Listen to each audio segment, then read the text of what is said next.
ఉన్నోళ్ళు లేనోళ్ళు చూస్తలేరు. అంటే బ్యాక్గ్రౌండ్ 20 ఏళ్ల సంది కిరాయి కుట్రా కానీ ఇంతవరకు బ్యాక్గ్రౌండ్ సర్వేలు కూడా చేస్తున్నారు లేదు. అసలు చెయ్యలేరు. నేను ఇంటికాడనే ఉంటున్నా కానీ సర్వే లేదు, ఏం లేదు. అసలు ఏ పేపర్ ఉన్నది లేదు, ఏది లేదు. అంటే అడగలేదా మీరు ఎందుకు చేస్తలేరు? అడిగితే మొక్కలు చూసుకుంటే దొప్పేస్తున్నారు. గ్రామ పంచాయతీ కొత్త అంటే కంప్లైంట్ చేయాలి కదా మీరు. ఇంకెవరికంటే చేయాలమ్మా మీ కంప్లైంట్?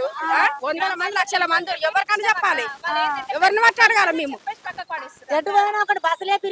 ఎక్కడ చూడు అడివేలు అయిపోయింది మా పరిస్థితి. ఉచిత కరెంట్ కూడా ఇస్తున్నా అని ఉచిత చెప్తున్నారు. కరెంట్ లేదు. రేషన్ బియ్యం నక్కదాని వస్తే పిల్లలు కొట్టేసిర్రు.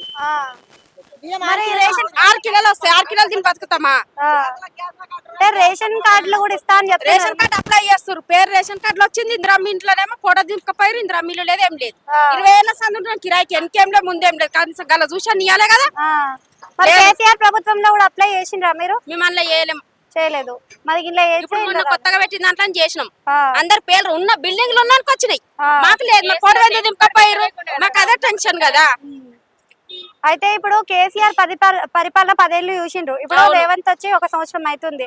మరి ఆయనకి ఈయనకి తేడా అంటే ఆయన మంచిగా అనిపించిందా? ఇప్పుడు ఈయన నాకు ఎవరు మంచిగా అనిపించలేదు. మా బతుకు మేము బతికిన కానీ మాకు కష్టం ఉంది. నా వరకు అయితే ఎవరి గురించి నాకు తెలియదు.